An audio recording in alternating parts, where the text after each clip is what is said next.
성도 여러분, 사탄은 헬리콥터처럼 우리 교회를 돌아다니면서 내릴 곳을 찾습니다. 우리 교인 한 사람 한 사람을 찾아다니면서 어떤 사람의 마음에 내가 내릴 수 있을까 찾아다닙니다. 실제예요. 하나님과 사탄의 전쟁입니다. 실제로 일어나는 일이에요. 하나님과 사탄의 전쟁 속에서 우리가 어떻게 반응하고 어떤 입장에 서는지가 중요한 것입니다. 성도 여러분, 마귀가 마음에 들어올 수 있는 털을 만들어주면 절대 안 됩니다. 굉장히 위험한 것입니다. 어떤 사람이 사탄의 헬리콥터가 내릴 수 있는 그 발판과 털을 제공할까요?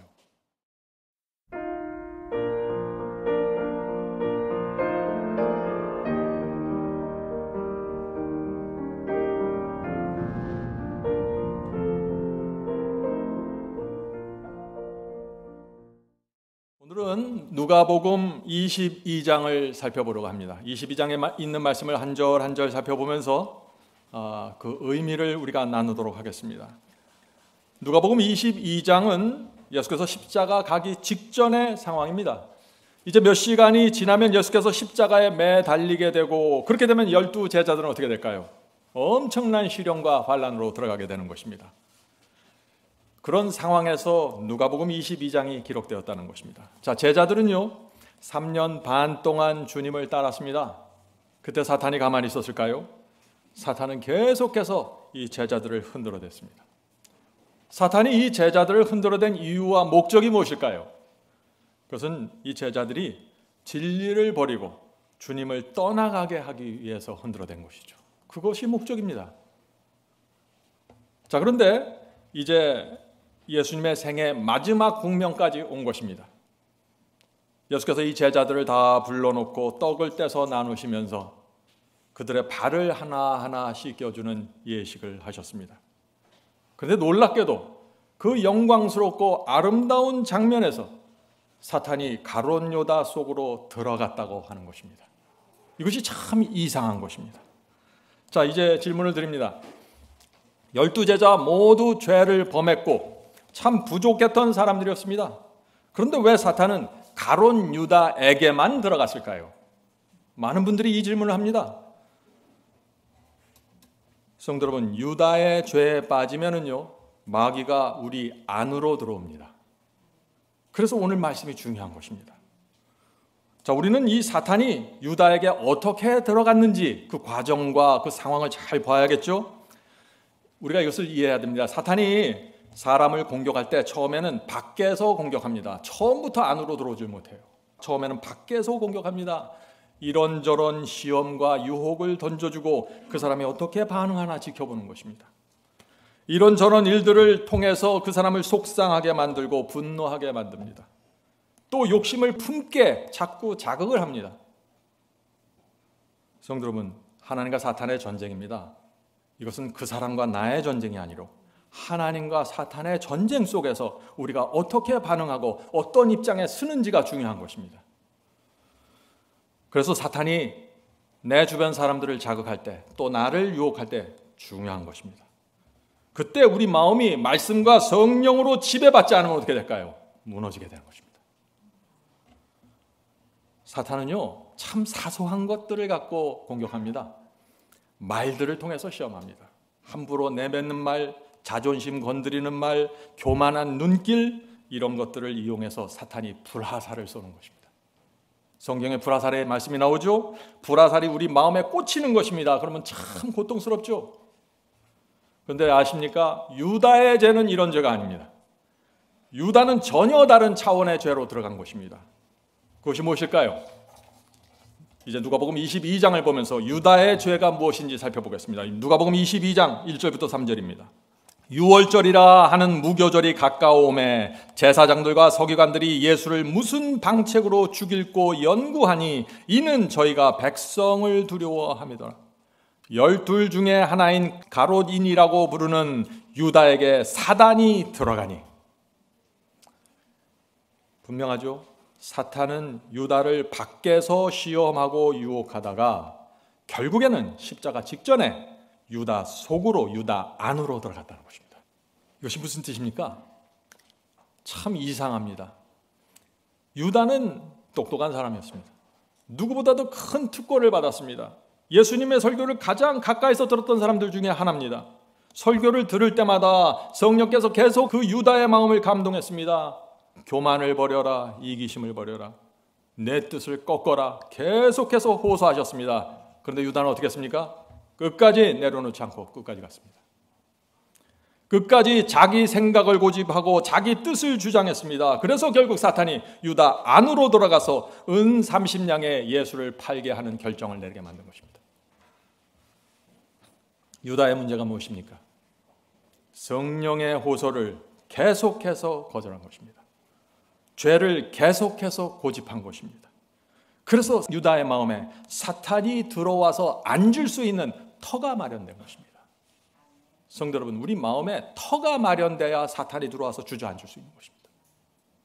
3년 동안 이 유다 마음 속에 사탄이 터를 만들어 왔던 것입니다. 성도 여러분, 마귀가 마음에 들어올 수 있는 터를 만들어주면 절대 안 됩니다. 굉장히 위험한 것입니다. 유다는 예수님의 설교와 말씀을 들었지만 계속해서 자기 뜻과 자기 생각을 높여갔습니다. 교만을 키워갔습니다. 그 결과 마음에 터가 만들어졌다는 것입니다. 그 터가 만들어졌기 때문에 사탄이 유다에게 들어갔습니다. 자, 그렇게 되면 나머지 11 제자들은 뭐예요? 연약하고 부족하지만 뭐는 없었다는 것이에요? 터는 없었다는 것입니다. 이것이 결정적인 차이예요. 자, 누가복음 22장 4절부터 5절 보겠습니다. 누가복음 22장 4절부터 5절. 이에 유다가 대제사장들과 군관들에게 가서 예수를 넘겨줄 방책을 의논하며 저희가 기뻐하여 돈을 주기로 언약하는지라. 유다의 죄가 분명히 나오죠. 유다의 죄는 무엇입니까? 실수입니까? 연약함입니까? 아닙니다. 유다의 죄는 계획과 의도와 목표가 분명하게 움직여갔습니다. 그가 하는 말, 그가 하는 표정, 그가 하는 태도 모두가 그 하나의 목적에 집중되어 있었습니다. 유다의 죄는 다른 죄입니다. 성령께서 그래서 계속해서 책망했지만, 그렇게 하지 말라고 호소했지만 거절하면서 죄를 끝까지 고집했습니다. 그래서 유다의 마음에 사탄이 들어올 수 있는 길이 만들어진 것입니다. 성도 여러분, 이것이 위험한 것입니다. 우리 중에 이 유다와 같은 죄가 내 마음속에 있다 하는 생각들이 있으면요, 빨리 버려야 합니다. 성령께서 호소하고 호소하시는데 고집하는 것이 있으면 빨리 버려야 합니다. 거기서 우리가 살아나는 것입니다. 누가복음 22장 22절부터 24절 보겠습니다. 누가복음 22장 22절부터 24절. 인자는 이미 작정된 대로 가거니와, 예수께서는 이미 하나님의 뜻에 의해서 작정된 길, 십자가의 길을 가고 있는 것입니다. 작정된 대로 가거니와 그를 파는 그 사람에게는, 가룟 유다에게는 화가 있으리로다 하시니, 저희가 서로 묻되 우리 중에 이 일을 행할 자가 누구일까 하더라. 또 저희 사이에, 제자들 사이에 그중 누가 크냐 하는 다툼이 생긴지라. 여기 제자들, 11 제자들의 문제가 나오죠. 이들의 죄는 어떤 죄입니까? 연약해서 서로 다투는 죄입니다. 성품이 부족해서 서로 누가 크냐 경쟁하고 시기하는 문제였습니다. 어떻게 예수께서 이제 곧 십자가에 가는데, 지금 유다는 이 예수님을 팔아 넘기려고 하는데 나머지 11 제자들이 어떻게 이런 일을 할 수 있을까요? 예수께서 보시는 그 앞에서 예수님의 마음이 굉장히 슬프지 않았을까요? 그런데 유다의 죄는 이런 제자들의 죄와 문제와는 달랐다는 것입니다. 유다의 죄는 부족해서 생긴 것도 아니고 연약해서 생긴 문제가 아니었습니다. 유다의 목표는 예수님을 무너뜨리는 것입니다. 유다는 예수를 배신하는 죄를 정당화시켰습니다. 성령께서 호소하셨지만 유다는 자신의 생각이 옳다고 고집했습니다. 그래서 사탄이 가룟 유다를 붙잡고 그 안에 들어간 것입니다. 성도, 우리가 살아가면서 이 가룟 유다의 문제에 빠질 수 있나요? 빠질 수 있습니다. 조심하셔야 돼요. 말씀이 내 앞에 오고 성령께서 내 앞에 오셔서 호소하실 때 완전히 굴복해야 됩니다. 여기서 어영부영하면 그냥 무너지는 것입니다. 성도 여러분, 사탄이 사람 속으로 들어오는, 그래서 장악하는 그 과정이 어떻게 이루어지는지 정확하게 보라는 얘기죠. 이것이 제가 오늘 말씀을 드린 이유입니다. 마음을 주님께 바친 성도들도 쓰러질 수 있습니다. 죄를 범할 수 있습니다. 그러나 유다처럼 하면 안 됩니다. 계속해서 성령을 거절하고 계속해서 죄를 고집하면은 사탄이 찾아와서 들어간다는 것이죠. 그래서 죄도 여러 종류가 있는 것입니다. 연약해서 쓰러지는 죄, 순간적으로 화를 낸 죄, 오해하는 죄, 불신하는 죄, 미워하는 죄, 여러 죄들이 있습니다. 이런 죄들은요, 제자들에게도 있었어요. 그런데 이들은 십자가의 사랑과 은혜를 통과하면서, 십자가 환난을 통과하면서 그들은 오순절 성령을 위해서 준비되는 놀라운 역사가 일어나는 것입니다. 그런데 유다는 그 역사에 참여하지 못했죠. 그 이유가 무엇이냐는 얘기예요. 똑같이 3년 반 동안 주님을 따라갔는데 유다의 죄는 달랐습니다. 그는 성령께서 호소하고 호소해도 자기 뜻을 꺾질 않았습니다. 진리가 무엇인지를 알았어요. 뜻을 꺾질 않았습니다. 주님을 따르는 것처럼 보였습니다. 11 제자들과 똑같은 것처럼 보였어요. 그런데 자기 마음속에는 늘 자기 뜻을 세우고 간 것입니다. 그래서 유다가 사탄에게 지배를 받게 된 것입니다. 제가 이 죄의 정의를 여러 번 말씀드리죠. 사도 야고보가 말씀하신 야고보서 1장의 그 말씀 제가 여러 번 여러분에게 강조하는 이유가 여기 있는 것입니다. 자, 오늘 그 말씀을 다시 한번 우리가 살펴보겠습니다. 야고보서 1장 14절 15절입니다. 오직 각 사람이 시험을 받는 것은, 여기서 시험은 템테이션, 유혹입니다. 유혹을 받는 것은 자기 욕심에 끌려 미혹됨이니 욕심이 잉태한 즉 죄를 낳고 죄가 장성한 즉 사망을 낳느니라. 무슨 뜻인가요? 시험과 유혹을 받게 되면은 우리 육체로부터 어떤 충동과 욕망을 느끼게 된 것입니다. 부정적인 것들이 올라올 수 있다는 것입니다. 그것은 아직 죄가 아닙니다. 그것은 유혹이라고 부르는 것입니다. 그런데 우리가 그 충동과 욕망을 느낄 때 성령께서 즉시 오셔서 우리에게 호소하고 조심하라고 하고 호소해 주시는 것입니다. 그때 성령의 호소를 붙잡으면은 승리하는 것이고 유혹을 물리치는 것이고, 그때 내 마음과 육체에서 올라온 욕망과 충동을 붙잡고 따라가면 어떻게 돼요? 그것이 죄를 잉태한다라고 말하는 것입니다. 자, 성도 여러분, 예를 들어서 한번 이 문제를 제가 살펴보겠습니다. 우리가 살다 보면은 이런저런 상황에서 어떤 사람에 대한 불신의 말을 들을 때가 있습니다. 그렇죠? 그럴 때 여러분들이 어떻게 반응하십니까? 물론 불신의 말을 하면 처음에는 순간적으로 깜짝 놀라게 되겠죠. 그런데 세 종류의 반응이 나타납니다. 첫 번째 반응은 이것입니다. 성령의 지배를 받고 있으면, 내 마음이 성령의 지배 가운데 있으면 그 오해와 불신은 주는 말을 들을 때 순간적으로 놀랄 수 있지만은 기도하게 됩니다. 그래서 그 문제를 하나님께 맡기게 됩니다. 주께서 이 모든 일을 아시니 주께서 이 문제를 인도해 주시옵소서, 그렇게 맡기고 자신은 의의 길을 그대로 걸어갑니다. 이것이 유혹을 물리치는 가장 확실한 방법입니다. 둘째, 이 두 번째는 지혜가 있어야 된다는 것입니다. 지혜 있는 사람은 어떤 문제와 어떤 오해 같은 일들이 생겼을 때 당사자에게 먼저 가서 대화하면서 사실을 확인합니다. 이것이 시험을 피할 수 있는 중요한 방법입니다. 정말 그 사람이 그런 사람인가 하는 의문이 생기면은 본인에게 확인하고 반드시 대화해야 합니다. 그렇게 되면 대부분의 문제는 거기서 해결됩니다. 저도 목회를 하다 보면은요, 제 귀에도 이런저런 얘기들이 많이 들려옵니다. 근데 대부분은 저는 지나갑니다. 그런데 이건 사안이 중요하기 때문에 꼭 확인해야겠다 싶으면은 본인에게 직접 제가 물어봅니다. 제 경험으로 볼 때 이렇게 하면 대부분의 문제는 여기서 풀려버립니다. 물론 어떤 경우에는 혼돈스러울 경우가 있습니다. 이건가 저건가 분명하지 않을 때가 있습니다. 그럴 때는 어떻게 해야 되나요? 진리를 세우는 쪽으로 내가 결정해야 됩니다. 은혜스러운 쪽으로 판단해야 됩니다. 정죄하는 쪽으로 가지 말아야 됩니다. 왜냐하면 정확하게 모르잖아요. 저는 이 두 가지 방법을 통해서 많은 시험에서 제 인생에서 보호를 받아왔습니다. 성도 여러분, 이것은 의의 훈련입니다. 이것은 훈련하셔야 돼요. 여러분들도 꼭 그렇게 하길 바랍니다. 이것이 교회 생활의 기본입니다. 신앙 공동체에서 이렇게 하지 않으면 늘 시험이 생겨요. 조심해야 되는 것입니다. 안타깝게도 그런데 어떤 분들은 세 번째 길로 갑니다. 그 길이 무엇일까요?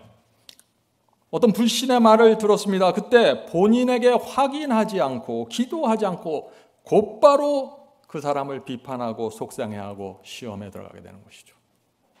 여기서 문제가 생기는 것입니다. 강한 마음에서 강한 충동이 올라오죠. 그 사람에게 문제가 있는 것이 틀림없어. 그 사람은 이번에 벌을 좀 받아야 돼. 이런 생각들이 떠오르는 것입니다. 그때 성령께서 가만히 있지 않습니다. 즉시 그 사람에게 가셔서 호소하시죠. 의의 길에서 떠나지 마라. 본인의 의도를 알아봐야 한다. 자비와 은혜의 눈으로 이 문제를 바라봐라. 하나님께서 모든 상황을 아시니 맡겨야 되지 않겠니? 이런 성령의 호소를 들릴 때 그때가 시험을 피할 수 있는 기회가 되는 것입니다.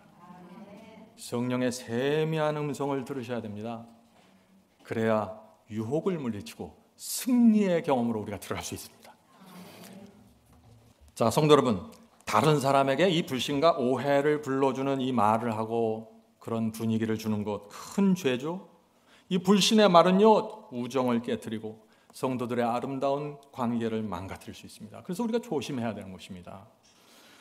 자, 그런데 분명한 사실은 뭐냐면요, 어떤 사람이 무슨 말을 할지라도 그 사람 때문에 내가 죄를 짓게 되는 건 아닙니다. 죄는 내가 짓는 것입니다. 내가 결정하는 것이에요. 누구도 내 팔을 비틀어서 죄를 짓고 강요할 수는 없는 것입니다. 마귀도 우리를 억지로 죄 짓게 할 수 없습니다. 마찬가지로 성령께서도 우리가 죄 짓지 못하게 억지로 막을 수가 없는 것입니다. 성도 여러분, 죄는 내가 결정하는 것입니다. 그래서 죄에 대한 책임도 내가 지는 것입니다. 내가 책임을 지기 때문에 내가 지옥불에 들어가는 것입니다. 성도 여러분, 우리가 죄를 이렇게 이해하면 우리가 정말 조심하고 경건하게 살게 됩니다. 성도 여러분, 성경을 읽기로 결정하는 것 누가 하는 것입니까? 성령께서 나를 읽도록 막 눈을 이렇게 떠주나요? 아니에요. 모든 것은 내가 결정하는 것입니다. 아무리 성령께서 말씀을 읽으라고 내 마음속에 호소하도 내가 읽기로 결정하지 않으면 아무 일도 생기지 않습니다. 기도하려고 무릎을 꿇는 것도 내가 하는 것입니다. 아침 예배 드리기로 결정하는 것도 내가 하는 것입니다. 성령께서 억지로 나를 떠밀어서 강요할 수 없는 것이에요. 의의 경험은 성령의 역사에 내가 반응하고 굴복함으로 이루어지는 것입니다. 희생하고 봉사하기로 결정하는 것도 내가 하는 것입니다. 내가 결정하는 것이에요. 핍박을 받으면서 내가 이 진리를 반드시 전하겠다라고 결정하는 것 내가 하는 것입니다. 누구가 대신 해주는 것이 아니에요. 성도 여러분, 제가 지금 어떤 우리의 행위와 공로를 높이는 신앙을 말하나요? 아닙니다. 저는 성령의 역사에 굴복하는 것을 말하는 것입니다. 하나님께서는 모든 사람들에게 자유의지를 주셨습니다. 하나님께서 왜 자유의지를 주셨나요?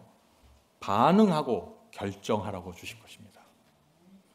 성령께서 아무리 내 마음을 감동하셔도 내가 원수를 용서하기로 결정하지 않으면요, 10년, 20년 지나도 용서는 이루어지지 않습니다. 예수님도 성령님도 억지로 나를 끌고 구원의 길로 막 끌고 가실 수가 없어요. 성령께서 내 마음을 감동하시고 호소하는 것은 분명하지만 결정은 내가 하는 것입니다. 그래서 죄에 대한 핑계가 없는 것입니다. 마귀는 유혹을 합니다. 그러나 그 유혹을 받아들이는 것은 내가 하는 것입니다. 그 사람 때문에 하는 것이 아니에요. 누구 때문에 하는 것이 아닙니다. 내가 하는 것입니다. 사탄이 선악과를 따먹으라고 아담과 하와를 유혹했습니다. 결정은 누가 했습니까? 아담과 하와 자신들이 했습니다. 그래서 그들이 책임을 지고 에덴 동산을 떠나가게 된 것입니다. 의에 대한 결정도 악에 대한 결정도 내가 하는 것입니다. 성도 여러분, 이것이 우리 마음에 분명하게 세워져야 합니다. 그래야만 죄와 유혹에 대하여 우리가 분명한 태도를 나타내게 되는 것입니다. 성도 여러분, 유혹을 느낄 때 반드시 성령께 굴복하셔야 됩니다. 불신이 올라올 때, 잘못된 생각이 올라올 때 결정적으로 버려야 합니다. 충동을 느껴도 성령의 음성을 내가 붙잡고 따라가야 합니다. 그래서 우리가 기도하고 말씀을 보는 것입니다. 말씀에 굴복하고 성령께 굴복하는 이 경험, 이 경험을 모르면 어떻게 될까요? 평생 교회 다녀도 승리가 무엇인지 알 수 없습니다. 교회를 오래 다녀도 오늘 우리가 나누는 이 말씀과 성령에 굴복하는 이 의의 경험을 모르면은요, 아무것도 생기지 않습니다. 가룟 유다의 문제가 바로 여기에 있었던 것입니다. 성령께 굴복하지 않았습니다. 주님을 3년 반 동안 따라다녔고 성령의 강력한 호소와 역사가 있었습니다. 마음에 여러 번 감동이 있었습니다. 주님의 설교를 들으면서 정말 마음이 은혜스러운 그런 분위기가 생겼습니다. 그러나 끝까지 자아를 십자가에 전적으로 못 박질 않았습니다. 그래서 결국 마귀가 유다 안으로 들어갔고 유다는 예수님을 파는 두려운 결정을 하게 된 것입니다. 그 결정은 어느 날 갑자기 하루아침에 이루어진 것이 아닙니다. 오랜 세월을 놓고 마귀가 조근조근 무너뜨려 가면서 길을 낸 것입니다. 유다가 계속해서 성령을 거절하고 계속해서 자아를 높이면서 사탄이 유다 안으로 들어가는 길을 만들어낸 것이죠. 틈을 만들어낸 것입니다. 마귀가 마음대로 들락날락 할 수 있는 길이 만들어지게 된 것입니다. 우리 중에 이런 일들이 생기면 절대 안 되겠죠. 자, 누가복음 22장을 보면요, 두 마음이 나옵니다. 그래서 두 마음입니다. 한 마음은 마귀가 점령해서 마귀 마음대로 움직이는 가룟 유다의 마음입니다. 또 다른 하나는 연약해서 쓰러지고 시험 받습니다. 그러나 마귀에게 전적으로 마음을 내주지 않는 그런 마음입니다. 이 둘의 차이를 아시겠죠? 넘어지고 쓰러지지만 죄를 고백하고 돌이키는 마음입니다. 여러분의 마음은 어떤 마음인가요? 성도 여러분, 이 예수께서 이 연약한 사람들, 이 부족한 이 제자들에게 놀라운 약속을 주십니다. 자, 그 말씀이 누가복음 22장에 나옵니다. 누가복음 22장 28절부터 30절입니다. 이 말씀에 우리의 소망이 있는 것입니다. 너희는 나의 모든 시험 중에 항상 나와 함께 한 자들인즉. 제자들은 부족하고 연약했습니다. 쓰러졌습니다. 그러나 이들은 항상 주님 옆에 계서 주님이 시험 당하실 때, 바리새인들에게 공격받으실 때 예수님과 함께 있으면서 따라갔던 자들이라 하는 것이죠. 내 아버지께서 나라를 내게 맡기신 것 같이 나도 너희에게 맡겨 너희로 내 나라에 있어 내 상에서 먹고 마시며 또는 보좌에 앉아 이스라엘 12지파를 다스리게 하려 하노라. 성도 여러분, 이것이 주님의 신뢰입니다. 저는 이 말씀을 읽으면서 참 예수님 정말 대단하시다. 이렇게 말썽 부리고 문제거리인 11제자들에게 어떻게 이런 신뢰와 기대를 가질 수 있을까? 성도 여러분, 이유가 무엇입니까? 마음을 전적으로 마귀에게 내주지 않은 것입니다. 마귀에게 마음을 전적으로 내준 유다는 예수께서 어떻게 보호해 줄 수가 없었던 것입니다. 그러나 나머지 11제자는 주님께서 계속해서 신뢰하시고 인도하시겠다고 약속해 주시는 것입니다. 저는 얼마나 감사한지 모르겠습니다. 예수님의 이런 모습 때문에 우리의 모든 것을 걸고 주님을 따라가게 되는 것입니다. 예수께서는 성질이 안 좋은 베드로를 신뢰하셨습니다. 우레와 같은 성격을 가진 요한과 야고보를 신뢰하셨습니다. 의심이 많은 도마까지 신뢰하셨습니다. 예수께서 우리도 신뢰하실까요? 그렇습니다. 우리가 비록 연약하고 부족해서 이런저런 문제로 쓰러지지만 주님께서는 우리의 마음을 아십니다. 주님께서 성령을 통해서 우리에게 호소하시면 돌이킬 것을 아십니다. 하나님의 말씀이 내 문제가 무엇인지 가르쳐 주시면 내가 회개하고 돌이킬 것을 예수께서 아십니다. 예수께서는 그런 성도를 신뢰하시고 끝까지 인도하십니다. 성도 여러분, 쓰러지고 넘어지는지 말아야겠죠. 그러나 쓰러지고 넘어질지라도 실망하지 마세요. 성령께서 오셔서 문제를 가르쳐 주시고 말씀을 통해서 내 마음에 문제가 드러나게 되면 굴복하고 회개하고 돌이키면 되는 것입니다. 이것이 승리의 복음입니다. 성도 여러분, 우리 마음이 회개해서 거듭날 때 무엇이 바뀔까요? 많은 사람들이 거듭남에 대해서 물어봐요. 거듭나면 무엇이 거듭나는 것입니까? 무엇이 거듭납니까? 마음이 거듭나죠. 마음에서 특별히 마음의 중심에 있는 것들부터 변화됩니다. 무엇인가요? 동기와 의도와 목적과 계획과 소원이 순결해집니다. 여러분이 살아가는 이유, 말하는 이유, 내 이런 표정을 하는 이유, 이런 것들이 분명해지는 것입니다. 전에는 불순하고 더럽고 이기적이고 악한 의도로 대화하고 행동했습니다. 그런데 이제는 거듭나서 새 마음을 받아서 우리의 동기와 의도 속에 성령의 열매가 맺히게 되는 것입니다. 성령의 열매가 무엇인가요? 갈라디아 5장에 그 말씀이 있죠. 갈라디아 5장 22절과 23절입니다.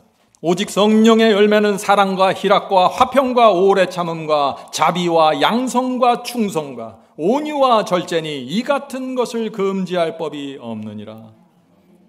성령께서 우리 마음을 지배하시면 이런 아름다운 열매들이 맺힌다는 것입니다. 그래서 사랑과 화평과 자비의 정신으로 말하고 대화하게 된다는 것입니다.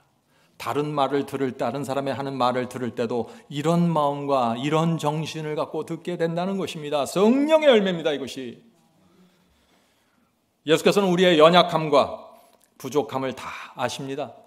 그러나 주님을 따르고자 하는 우리의 간절한 소원을 보시면서 놀라운 약속을 주신 것입니다. 그 약속 아까 말씀드렸죠? 내 아버지께서 나라를 내게 맡기신 것 같이 나도 예수님도 너희에게 맡겨 너희로 내 나라에 있어 내 상에서 먹고 마시며 또는 보좌에 앉아 이스라엘 12지파를 다스리게 하려 하노라. 얼마나 영광스러운 약속입니까? 이 약속과 이 기대와 이 신뢰를 받고 있는 우리가 이 세상을 어떻게 살아가야 될까요? 하나님을 실망시킬 수 없습니다. 여러분은 주께서 주신 이 약속을 받기 원하십니까? 정말 받으셔야 되겠죠. 자, 질문 드립니다. 자, 그렇다면은 어떤 사람들에게 예수님의 이 약속이 이루어질까요? 어떤 사람들이 장차 예수님과 함께 하늘에서 먹고 마시게 될까요? 죄를 고집하는 사람들일까요? 아니죠. 성령께서 우리에게 호소하시는데 거절하는 사람들입니까? 아닙니다. 실수와 연약함이 있지만, 부족함이 있지만 말씀과 성령이 내게 문제를 알려주시고 어떤 것을 지적해 주실 때 굴복하는 사람이 하늘에서 그리스도와 함께 식사하는 것입니다. 얼마나 감사합니까? 우리는 완벽을 말하는 것이 아닙니다. 우리는 굴복을 말하는 것입니다. 예수께서 그렇게 말씀과 성령의 호소 앞에 굴복하는 사람들을 끝까지 인도하셔서 하늘 도성으로 들어가게 해주신다는 것입니다. 여기에 우리의 희망이 있습니다. 성도 여러분, 저도 실수가 있고 부족함이 있습니다. 그런데 한 가지 제가 분명한 것은 하나님의 말씀이 제 문제를 보여주시고 성령께서 내 마음의 양심 속의 문제를 알려주실 때 저는 간절한 마음으로 굴복하기를 원합니다. 여러분도 우리 모두도 그렇게 하길 제가 간절히 바라는 것입니다. 가룟 유다의 문제가 무엇입니까? 끝까지 죄를 고집한 것입니다. 예수께서 그 나눠주시는 떡을 받아 먹으면서도 예수를 팔겠다는 생각을 꺾질 않았어요. 가룟 유다의 문제입니다. 요한복음 13장 10절입니다. 요한복음 13장 10절. 유다가 그 떡 조각을 받고 곧 나가니 밤이러라. 성도 여러분, 마지막 결정을 성령의 그 호소와 성령의 단언을 거절하면 밤이 되어버립니다. 성령의 호소를 거절하면 영혼의 방이 캄캄한 밤이 되어버립니다. 이것이 두려운 것입니다. 많은 분들이 이런 질문을 합니다. 베드로는 용서받고 다시 제자로 회복되었는데 왜 가룟 유다는 멸망당했습니까? 물론 베드로의 생애를 보면 참 답답합니다. 천방지축이죠. 막무가내입니다. 그러나 베드로는 완전히 사탄에게 마음을 내주고 고집했던 사람은 아닙니다. 실수가 많고 연약함이 많았던 것뿐이죠. 예수께서는 이 베드로가 두려움 때문에 예수님을 3번이나 부인할 것을 아셨습니다. 그러나 이 베드로의 마음 깊은 곳에 주님을 향한 사랑이 있다는 사실도 아셨습니다. 자, 누가복음 22장에 그래서 이렇게 예수께서 이 베드로를 아끼면서 경고해 주시는 것입니다. 누가복음 22장 31절 33절. 누가복음 22장 31절 33절. 시몬아 시몬아, 자, 베드로를 부르시는 것입니다. 보라, 사탄이 밀 까부르듯이 하려고 너희를 청구하였으나. 자, 베드로에게 말하는데 너희라고 말하는 것입니다. 복수이죠. 베드로에게 말씀하신 것 같지만 12제자 모두에게 지금 말씀하시는 것입니다. 사탄이 이제 곧 제자들을 밀가부르듯 시험하고 흔들어 댈 것이라고 알려주시는 것입니다. 성도 여러분, 밀가부르듯 한다는 게 무슨 뜻이에요? 이것은 추수 때 일어나는 단어입니다. 벼를 추수한 다음에 농부들이요, 밭에다가 논에다가 이 볕단을 쌓아놓고 송풍기를 옆에다 두고 벼의 나달을 높이 들어 올리면서 키질을 하죠. 그것이 키질입니다. 밀가부르듯이 하는 것이에요. 그러면 어떻게 됩니까? 속이 빈 쭉정이들, 가라지들은 바람에 날려서 다 날아가고 속이 꽉 찬 알곡들만 땅에 떨어져서 남게 됩니다. 성도 여러분, 사탄이 우리를 청구하는데 밀가부르듯이 한다는 것입니다. 여러 가지 바람을 우리에게 보내주는 것입니다. 그리고 우리를 높이 들었다 내렸다 정신없이 만드는 것입니다. 어떻게 정신없이 만들어요? 어떤 때는 고난과 시련을 줘서 정신없이 만듭니다. 어떤 때는 두려움과 핍박을 주면서, 어떤 때는 이설과 거짓 기적을 주면서 정신없이 만듭니다. 어떤 때는 자랑과 명예를 줘서 정신없이 만듭니다. 키질입니다. 사탄이 사람들을 이 밀가부르듯이 하는 키질 이유와 목적이 어디 있을까요? 진리에서 떨어져 나가게 하는 것입니다. 단순히 다투게 만드는 것이 아니에요. 사탄의 목적은 다툼이 아니에요. 사탄의 목적은 진리를 버리게 만드는 것입니다. 좁은 길을 떠나게 하는 것입니다. 하나님의 뜻을 버리고 자기 뜻을 따라 나가게 만드는 것입니다. 이것이 사탄의 목적입니다. 사탄은 죄를 고집하는 사람이 누구인지 압니다. 사탄은 우리 중에 성령을 계속해서 거절하는 사람이 누구인지 압니다. 사탄은 하나님의 뜻보다 내 뜻을 높이는 사람이 누구인지 압니다. 왜요? 옆에서 지켜보고 있으니까 아는 것이죠. 그래서 흔들고 키질하는 것입니다. 그러면은 진리를 버리고 떨어져 나가게 하는 것입니다. 성도 여러분, 사람 사이의 문제가 아닙니다. 모든 것은 진리를 버리고 주님을 버리고 내 뜻을 꺾지 않는 것이 여기서 문제가 돼서 큰 죄로 들어가게 되는 것입니다. 사탄은 그래서 3년 이상 동안 제자들을 흔들고 기질했죠. 주님께로부터 떨어져 나가게 하려고 최선을 다했습니다. 거기에 누가 걸렸어요? 12명 중에 가룟 유다가 걸렸던 것이에요. 왜 걸렸습니까? 제가 이 질문 계속합니다. 오늘 말씀을 통해서 여러분이 말씀과 성령께 굴복하지 않는 죄가 얼마나 두려운 것인지 부디 가슴에 박히게 되길 제가 소망합니다. 가룟 유다는 이기심과 교만을 성령께서 지적해 주시고 알려주시는데 끝까지 고집했습니다. 자기 뜻을 버리고 주님의 뜻에 굴복하는 그 결정적인 결정을 하지 않았어요. 한쪽으로는 은혜를 느낍니다. 감동이 왔어요. 그런데 결정을 하지 않습니다. 끝까지 자기 생각을 밀고 나갔습니다. 그래서 결국엔 키질당한 것입니다. 성도 여러분, 우리가 무엇을 조심해야 될까요? 이제 보이시죠? 사탄이 우리 곁에 있지만은요, 천사들도 우리 곁에 있습니다. 천사들은 우리를 도와주기 위해 오고 사탄은 우리를 흔들어서 진리에서 떨어져 나가게 만듭니다. 사탄과 악령들이 그래서 이런 시험을 주고 저런 유혹을 합니다. 누굴 통해서요? 사람들을 통해서, 가족들을 통해서, 친구들을 통해서 말이죠. 그리고 우리가 어떻게 반응하는지 지켜봅니다. 아시겠어요? 하나님과 사탄의 전쟁이 어떻게 이루는지 아시겠어요? 지켜봅니다. 여러분의 태도를 보는 것입니다. 여러분의 표정을 보는 것입니다. 이 사람 마음속에 지금 무엇이 움직이는지 보는 것이에요. 우리가 어떻게 돈을 다루는지 지켜봅니다. 가난이 올 때 우리가 어떻게 대처하는지 지켜봅니다. 불신의 말을 들었을 때 우리가 어떻게 반응하는지 지켜봅니다. 하나님의 말씀과 계명에 순종하는지 지켜봅니다. 지켜보다가 흔들고 머뭇거리고 혼돈하는 사람들 보면은 다가갑니다. 어떻게 할까요? 좀 더 강하게 흔들어 대겠죠. 계속해서 악한 기운을 불어넣습니다. 그리고 그 사람 마음 안까지 들어갈 수 있는 틈과 길을 만들어냅니다. 사탄의 역사입니다.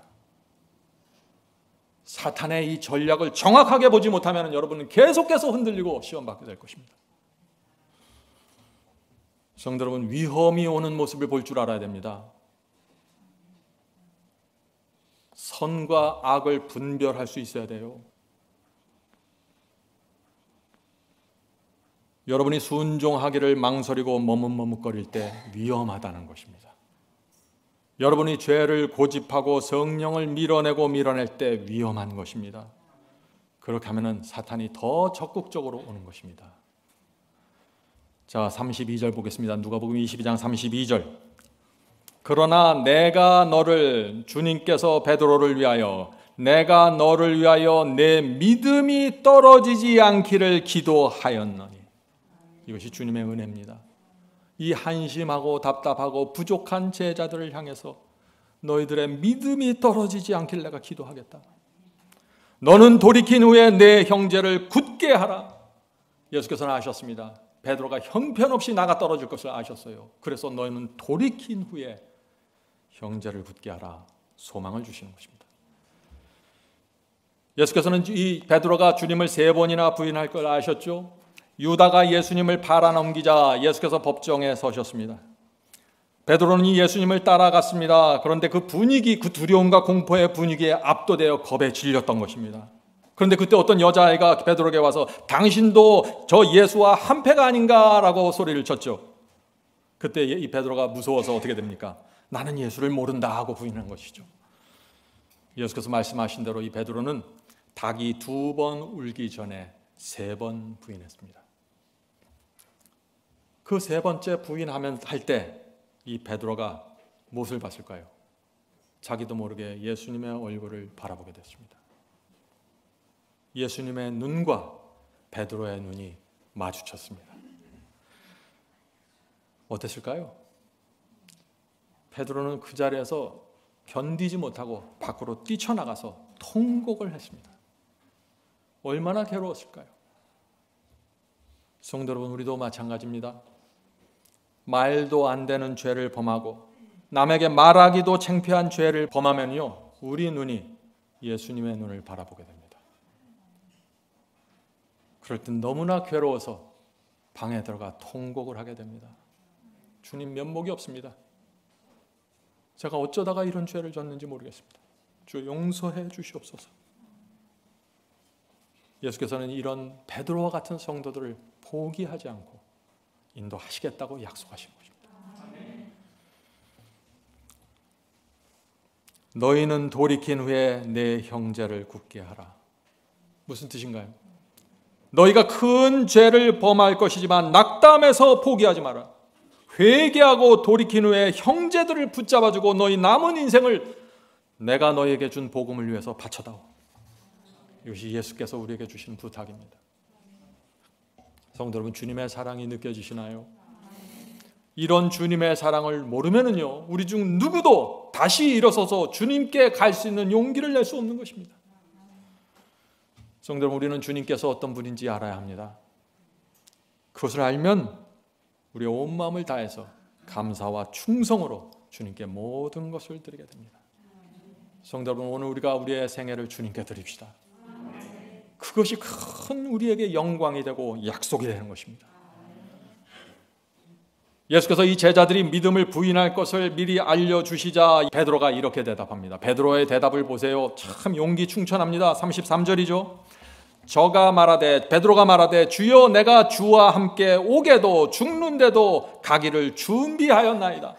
내 마음은 준비되었습니다. 무슨 어떤 환란이 오든 내 마음은 준비됐어요. 확실합니다, 저는.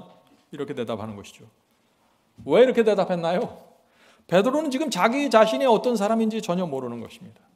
예수께서는 지금 그 마음의 중심을 보시고 지금 전혀 준비되지 않음을 보고 있는데 자기 자신은 지금 용기 충천한 것이에요. 예수께서 이제 곧 사탄이 밀 까부르듯이 너를 시험할 것이라고 경고하는데 베드로의 대답은 단호합니다. 주님, 다른 사람은 다 주님을 버려도 나는 아닙니다. 나는 끝까지 주님과 함께 갑니다. 주님께서 감옥에 가시면 나도 갈 것이고 죽음에 가시면 나도 갑니다.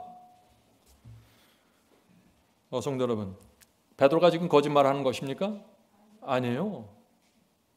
베드로의 문제가 무엇입니까? 자신이 얼마나 연약하고 부족한지 몰랐던 것입니다. 닭이 2번 울 때 3번 주님을 배신하고 죄에 빠지고서야 결국 그때 가서야 자신이 얼마나 준비되지 않은 사람인지 깨닫게 된 것입니다. 성도 여러분, 주님, 나는 끝까지 주님을 따르겠습니다 하는 우리가 고백을 하죠. 우리가 그런 고백을 할 때 우리는 정직한 마음으로 하는 것입니다. 그런데 어떤 때, 많은 경우에 우리가 우리 자신이 정말 누구인지 모를 수 있다는 것입니다. 예수님과 이 마지막 만찬을 나눌 때 베드로의 마음에는요, 주님을 그렇게 3번이나 부인하고 배반할 생각이나 의도나 계획이 전혀 없었어요. 그런데 그의 문제는 뭐예요? 베드로의 문제는 성품이 준비되지 않은 것입니다. 두려움과 압박 속에서도 주님께 충성하는 그 신앙이 준비되지 않았던 것입니다. 마음은 있었어요. 소원은 있었어요. 그런데 준비가 안 된 것입니다. 그래서 크게 넘어진 것입니다. 성도 여러분, 우리도 마찬가지 아닌가요?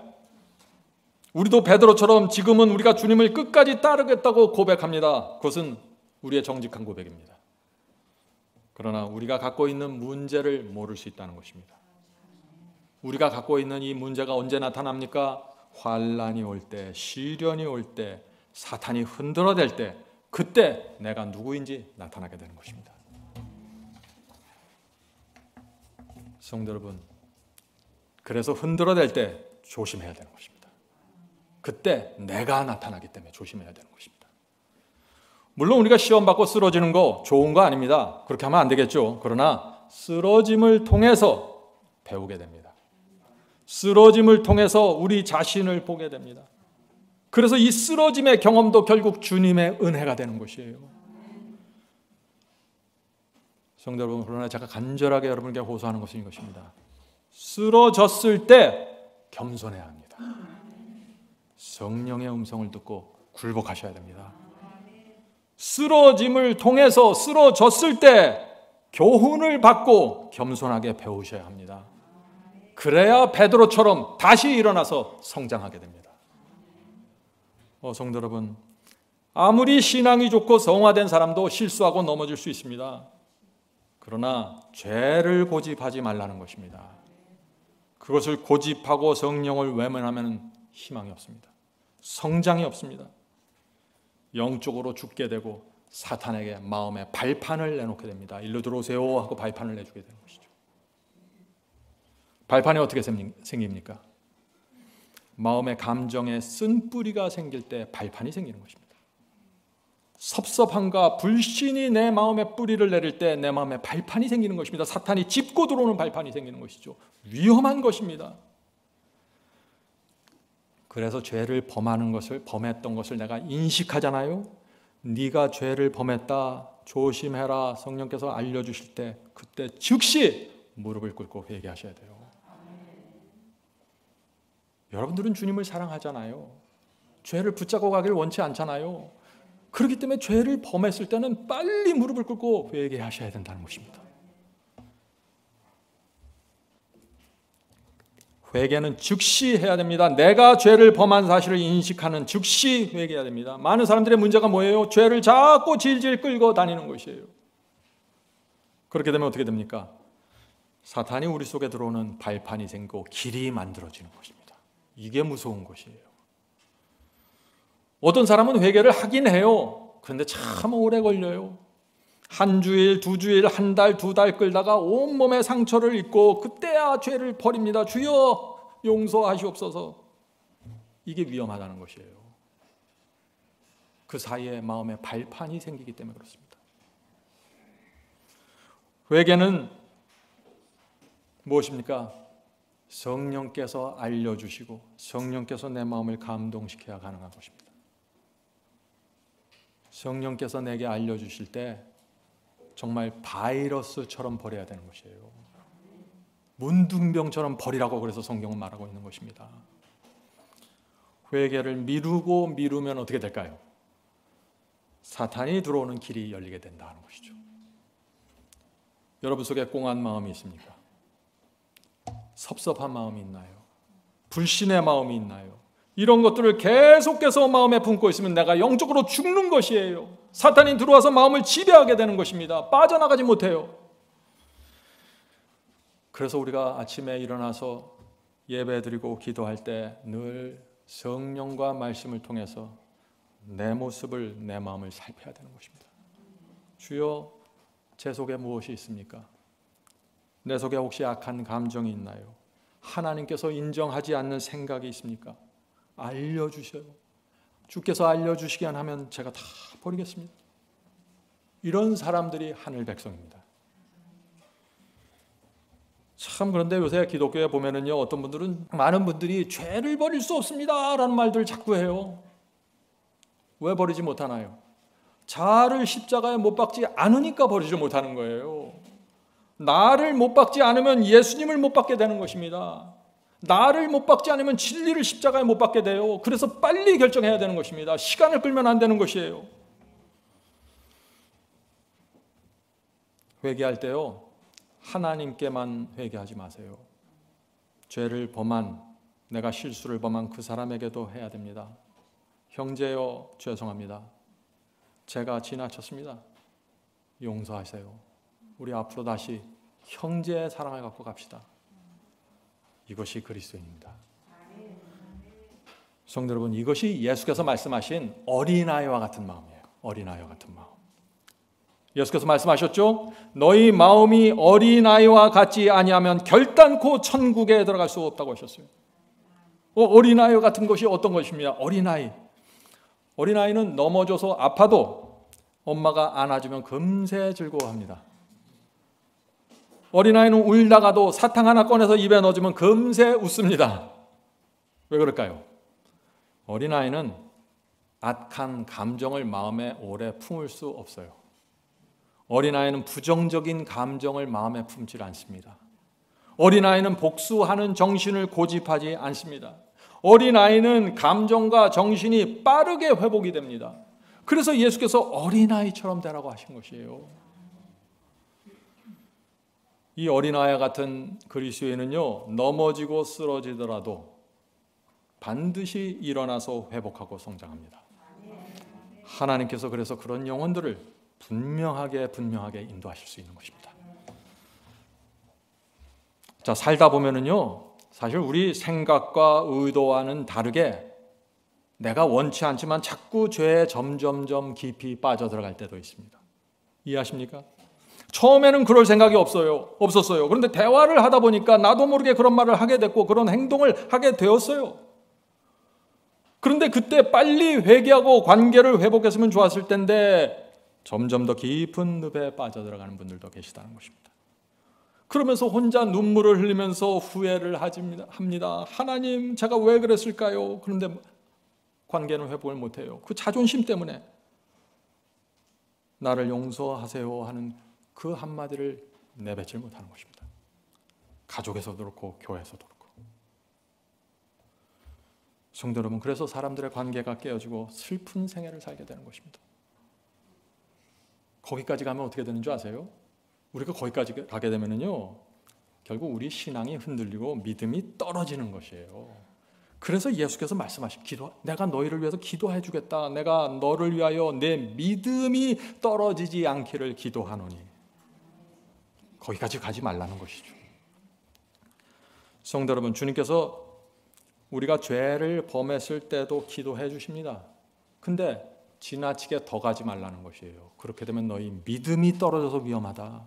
신앙을 포기하게 된다. 이 승리의 복음에 대해서 흔들리게 되는 것입니다. 성도 여러분, 성령께서 호소하실 때 가볍게 받지 마십시오. 엄청 무겁게 받으셔야 됩니다. 그래야만 믿음이 흔들리지 않고 견고해지는 것입니다. 성도 여러분, 생각해 보세요. 우리가 교회 생활을 수십 년 하면서 이 믿음으로 들어가지 않으면 여러분의 믿음의 정체는 무엇입니까? 아무것도 아니에요, 사실. 그렇게 보면은. 형제 자매 여러분, 죄를 범하셨습니까? 용기를 내십시오. 주님께서 우리를 위해서 기도하고 계십니다. 성도 여러분, 우리는 지금 마지막 시대를 살고 있습니다. 마지막 시대라는 것은 짐승의 표 환란이 올 수 있다는 것입니다. 짐승의 표 환란이 오면은요, 사탄이 자기 하고 싶은 거 다 하게 됩니다. 엄청난 환란입니다. 이 지구에 있는 사람 한 사람, 우리 교인들 한 사람 찾아가서 사탄이 할 수 있는 모든 것을 다해서 밀가부르듯이 청구하게 될 것입니다. 성도 여러분, 그래서 우리는 지금 준비해야 할 시간입니다. 무엇을 준비합니까? 어떤 일이 있어도 진리를 버리지 않고 충성하는 신앙과 성품이 준비되어야 하는 것입니다. 무슨 말이 들리고 무슨 상황이 보일지라도 진리에 정확하게 붙어 있어서 성령께 굴복하는 것입니다. 이런 사람들은 마지막 환난을 위해서 준비되는 것입니다. 마지막 환난을 위해서 어떻게 준비되는지 정확하게 아셔야 돼요. 이 준비가 이루어진 성도들에게 마지막 늦은 비 성령이 퍼부어지게 될 것입니다. 그때 사도들이 행했던 놀라운 이적과 능력들이 나타나게 되면서 복음이 온 땅 끝까지 퍼져나갈 것입니다. 복음만 퍼져나가는 것이 아니에요. 복음을 전하는 이 충성스러운 그리스도인들의 신앙과 성품이 전파되는 것입니다. 복음의 증인들 말이죠. 성도 여러분, 이 사탄이 참 기가 막힌 존재입니다. 그는 우리가 태어날 때, 아기로 태어날 때 옆에서 지켜봤던 존재예요. 분만실에 들어와서 누군가 하고 지켜봤던 사람 존재입니다. 끔찍하죠? 우리를 그만큼 잘 안다는 것이에요. 우리가 어떤 환경에서, 어떤 가정에서, 어떤 직업을 갖고 자랐는지 압니다. 어떤 약점을 갖고 살아왔는지 압니다. 그래서 사탄이 내가 너의 어디를 치면 쓰러지는지 아는 것입니다. 그래서 여러분은 반드시 내가 갖고 있는 약점을 극복하셔야 되는 것입니다. 극복 안 하시죠? 끝까지 치고 들어와요. 왜 끝까지 치고 들어올까요? 한번 쳐서 쓰러졌으면 쓰러지는 걸 알 텐데 끝까지 치고 들어와요. 왜 그럴까요? 실망하고 좌절해서 믿음을 포기하기를 원하는 것입니다. 그래서 계속 사탄이 목소리로 음성을 주잖아요. 너는 안 돼. 또 쓰러졌지? 똑같은 약점인데 또 쓰러졌지? 계속해서 하는 것입니다. 언제까지요? 내가 성령과 말씀으로 그 약점을 극복할 때까지 사탄의 음성은 멈추질 않습니다. 어떻게 하시겠어요? 극복하셔야 되는 것입니다. 다른 방법이 없어요. 우리가 완전히 절망해서 신앙과 진리를 버리고 일어나지 못하게 하는 것이 사탄의 목표입니다. 삶과 죽음의 전쟁입니다. 자아를 십자가에 못 박지 않고 죄를 고집하면, 계속해서 고집하면 결국 끝나게 됩니다. 많은 사람들이 교회를 떠났지 않았지만 교회 안에서 다 포기하고 참된 신앙을 포기하고 살아가요. 그래서 사탄이 원하는 것입니다. 자, 이제 질문을 드립니다. 자, 마지막 환난을 위해서 그렇다면 우리가 준비해야 할 성품과 신앙이 무엇입니까? 무엇이에요? 첫 번째 무엇이에요? 마귀가 발을 딛고 우리 속에 들어올 수 있는 발판이 일단 없어야 합니다. 이것이 기본입니다. 우리 마음에 있는 악한 감정의 발판 없어야 됩니다. 죄를 고집하는 발판, 성령의 음성을 외면하는 발판, 하나님의 말씀과 계명에 전적으로 순종하고 굴복하지 않는 발판, 이 발판, 습관적인 발판들이 제거돼야 됩니다. 그래야만 주께서 우리의 손을 잡고 환난을 끝까지 통과하실 수 있는 것입니다. 생각해 보세요. 한 번 시험에 들면은 몇 날 몇 주 동안 헤어나지 못하는데 어떻게 예수께서 그 사람을 붙잡고 마지막 전쟁을 하시겠어요? 성도 여러분, 오늘 우리가 나누는 말씀, 우리 마음에 정말 아픔을 주는 그런 말씀이지만 이 말씀이 복음의 중심으로 들어가는 진리입니다. 이 말씀을 소화하시고 경험하셔야 되는 것이에요. 오늘 많은 사람들이 구원을 이해하지 못하는데 바로 여기에 문제가 있는 것입니다. 그래서 많은 사람들이 이런 얘기를 하죠. 나는 주님을 사랑합니다. 주님의 은혜에 감사합니다. 주님의 보혈로 구원 받았습니다. 라고 말하는데 마음에는 악한 발판이 있어요. 욕심의 발판, 이기심의 발판을 그대로 갖고 있으면서 나는 구원받았다고 자꾸 얘기하는 것이에요. 그래서 승리를 이해하지 못하는 것입니다. 그래서 진리가 정확하게 들어가면은, 전파되면은 깜짝 놀라서 이것을 어떻게 감당할 수 있는가 하고 소리치는 거예요. 성도 여러분, 이제 진리를 정확하게 이해합시다. 구원에 대한 진리, 죄에 대한 진리, 유혹을 물리치고 승리하는 진리 정확하게 짚고 있어야 돼요. 내 마음속에서. 유혹이 올 때 내가 어떻게 반응해야 되는지 정확하게 짚고 있어야 돼요. 그래야 의의 옷이 벗겨지지 않습니다. 성도 여러분, 우리는 알고 있습니다. 우리 각자가 연약함이 있다는 것을. 어떤 사람에게는 시험만 오면 쉽게 무너지는 기질이 있어요. 쉽게 오해하는 기질, 쉽게 불신하는 기질, 이런 것들이 있다는 것을 우리 가운데 우리 서로가 알고 있으면, 내 자신이 성령을 통해서 가르쳐 주시면 오늘 결심하시길 바랍니다. 주여, 제가 반드시 이것을 극복하길 원합니다. 도와주시옵소서. 사탄이 이 문제를 갖고 계속해서 나를 시험하고 건드리는데 주여, 주께서 도와주시면 제가 내려놓겠습니다. 선택은 여러분이 하는 것입니다. 여러분이 결정하고 선택할 때 하나님의 능력이 함께하면서 도와주십니다. 누가복음 22장 마지막에 있는 말씀을 읽겠습니다. 누가복음 22장 35절 36절입니다. 내가, 예수님이죠, 내가 너희를 전대와 주머니와 신도 없이 보냈을 때 부족한 것이 있더냐? 가로되 없었나이다. 이제는 전대에 있는 자도 가질 것이요 주머니도 그리하고. 자, 무슨 뜻입니까? 지금까지 예수께서 살아계실 때는 예수께서 제자들이 필요한 것들을 모두 공급하고 보호해 주셨다는 것입니다. 그런데 이제는 내가 십자가에 가야 된다는 것입니다. 십자가에서 죽어야 한다는 것입니다. 너희 옆에서, 너희 제자들 옆에서 내가 도와줄 수 없어. 이제부터 너희는 어떻게 해요? 너희 믿음으로 살아야 돼. 너희가 갖고 있는 전대와 너희가 주머니에 갖고 있는 그것으로 너희가 살아야 돼. 그 말씀을 하신 것이죠. 그러면서 이 명령을 하십니다. 검 없는 자는, 검은 칼입니다. 칼 없는 자는 겉옷을 팔아 살지어다. 성도 여러분, 여기서 예수께서 마지막으로 수수께끼 같은 말씀 한마디를 던지십니다. 무슨 뜻입니까? 겉옷을 팔아서라도 검을 사라. 무슨 뜻인가요? 성도 여러분, 우리 그리스도인들이 반드시 가져야 될 무기가 있습니다. 그것이 뭐예요? 성령의 검과 말씀의 검입니다. 이 두 검을 갖고 있어야 돼요. 예수께서는 성령의 검이 없고 너에게 말씀의 검이 없으면 겉옷을 팔아서라도 준비하라고 지금 명령하시는 것입니다. 놀라운 말씀 아니에요?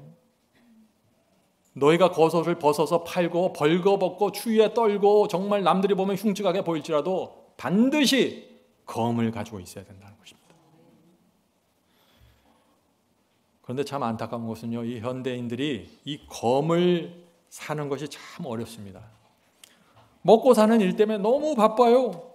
그래서 이 성령의 검과 말씀의 칼을 준비하지 못하는 사람들이 많이 있습니다. 그런데 이것은 주님의 지상 명령입니다. 겉옷을 팔아서라도 검을 사셔야 됩니다. 일을 줄이시고 시간을 아끼셔서 검을 준비해야 됩니다.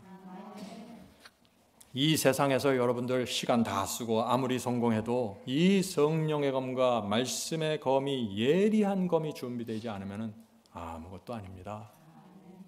가장 중요한 것입니다. 어떤 사람들은요, 말씀을 참 잘 압니다. 말씀의 검을 휘두를 줄 알아요. 그런데 성령의 검이 없습니다. 성령의 검이 없으면 어떤 일이 생길까요? 말씀을 알지만 성령께서 양심에 호소해도 그 말씀을 따라서 굴복하고 순종하지 못합니다. 지식을 갖고 있는 것입니다. 그리고 말씀은 그 지식을 활용해서 말씀을 전해도 성령의 큰 감화력이 없습니다. 사람들이 회개하지 않아요. 어떤 사람은 그 반대예요. 양심은 어린아이처럼 순수해서 성령께 잘 굴복해요. 뭘 잘못하면 성령께 굴복하고 제가 잘못했습니다 하고 금방 그렇게 어린아이처럼 그렇게 나와요. 그런데 말씀의 검이 없어요. 그럼 어떻게 될까요? 복음과 말씀을 정확하게 이해하고 깨닫지 못하기 때문에 자꾸 혼돈하고 자꾸 이설에 빠져들어가요. 여러분들 그런 분들 보셨어요? 정말 착한 사람이에요. 근데 이설만 나타나면 확 빠져들어가요. 말씀의 검이 없는 것입니다. 성도 여러분 아세요? 이 성령의 검과 말씀의 검은 사실 하나입니다. 따로따로가 아니에요. 왜냐하면 이 성령은 진리의 영이기 때문에 그렇습니다.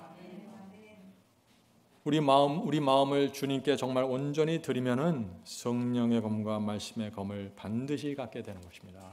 이것은 많은 지식을 통해서 얻는 것이 아니에요.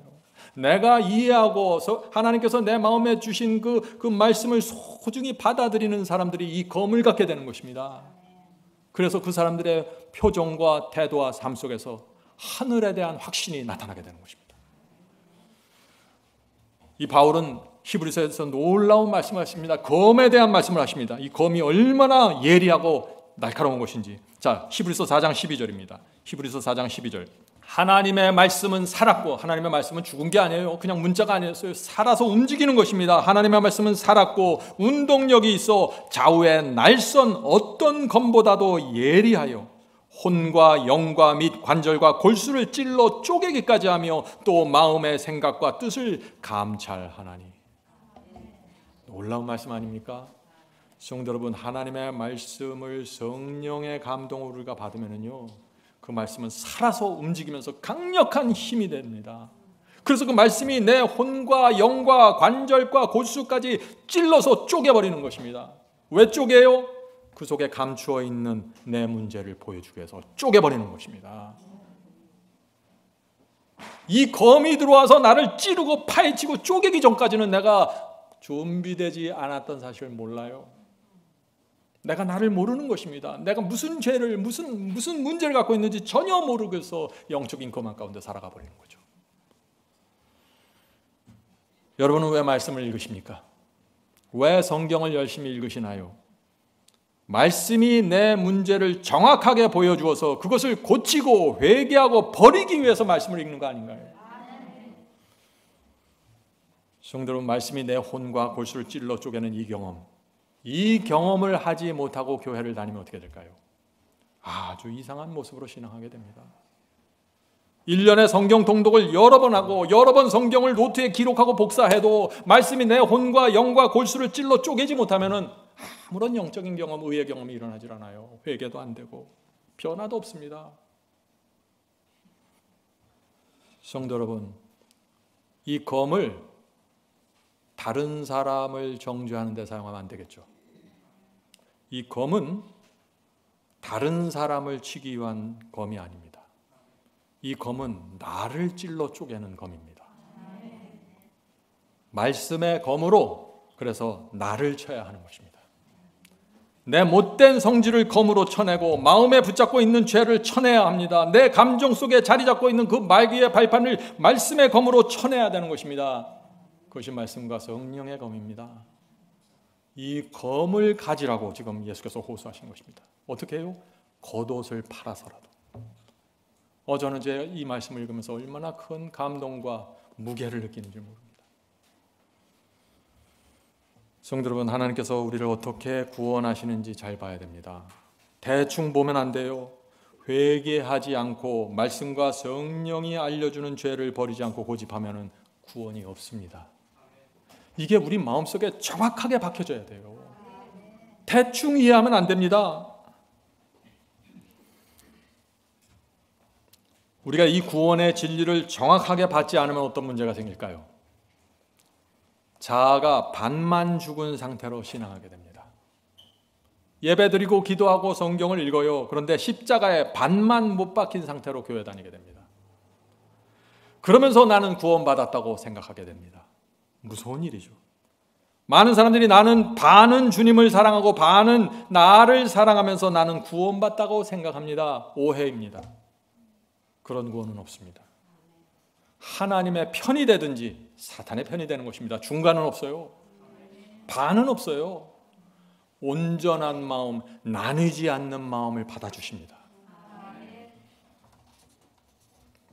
성도 여러분, 여러분은 어떤 말씀을 찾습니까? 어떤 설교를 여러분은 찾기를 원합니까? 여러분의 영혼을 찔러서 쪼개서 정확하게 내 속에 무엇이 있는가를 보여주는 그 말씀을 찾으셔야 돼요. 그 말씀을 붙잡고 구원받는 것입니다. 그래서 그 말씀 앞에서 우리가 무릎을 꿇고 주여 저를 이 죄의 구덩에서 건져 주시옵소서라고 탄식하게 되는 것입니다. 이런 성도들에게 희망이 있고 예수께서 끝까지 붙잡고 인도해 주시는 것입니다. 이제 마치겠습니다. 한 번은 어떤 동네에 헬리콥터가 날아왔습니다. 그 동네에 이 헬리콥터가 내리려고 공터를 지금 찾아다니고 있습니다. 그런데 그 마을을 헬리콥터가 돌아다니는데 이 헬리콥터가 내릴 만한 터가 없었어요. 어떻게 됐을까요? 이 헬리콥터는 할 수 없이 그 마을에 내릴 수가 없어서 돌아갔겠죠. 성도 여러분, 사탄은 헬리콥터처럼 우리 교회를 돌아다니면서 내릴 곳을 찾습니다. 우리 교인 한 사람 한 사람을 찾아다니면서 어떤 사람의 마음에 내가 내릴 수 있을까 찾아다닙니다. 실제예요. 하나님과 사탄의 전쟁입니다. 이건 공상과학이 아니에요. 실제로 일어나는 일이에요. 어떤 사람이 사탄의 헬리콥터가 내릴 수 있는 그 발판과 터를 제공할까요? 고집하는 사람입니다. 죄를 고집하고 성령의 음성을 계속해서 밀어내는 사람입니다. 사탄이 결국 그런 사람에게 들어간다는 것입니다. 그리고 그 한 사람을 기점으로 교회를 장악하게 된다는 것입니다. 무서운 일입니다. 조심해야 됩니다. 성도 여러분, 제가 지난 시간에 말씀드렸죠. 바로 이것이 이스라엘의 역사입니다. 광야에서 이 사탄의 헬리콥터에 다당한 겁니다. 질문 드리죠. 사탄이 어떤 교회는 치열하게 공격하는데 어떤 교회는 아무런 문제 없이 그대로 내버려 둘까요? 진리가 정확하게 세워지지 않은 교회는요, 사탄이 공격하지 않습니다. 왜요? 공격할 필요가 없어요. 그대로 내버려 두어도 진리가 없으면 그냥 스스로 무너져 버립니다. 그런데 어떤 교회에 진리가 정확하게 세워지고 선포되기 시작하면 사탄의 헬리콥터가 옵니다. 교묘하게 치열하게 들어옵니다. 그래서 우리의 마음을 성령과 말씀 앞에 늘 굴복시키면서 사셔야 된다는 것입니다. 성도 여러분, 마지막 사명은 몇 년 전부터 유튜브에서 최선을 다해서 진리를 선포해 왔습니다. 진리를 듣고 많은 교파에서 교회에서 영혼들이 이 교회를 찾아서 모였습니다. 이 교회는요, 어둠을 떠나 빛을 찾아온 영혼들을 받아주는 그릇과 같은 곳입니다. 그릇이. 우리가 이 그릇을 어떻게 보존해야 될까요?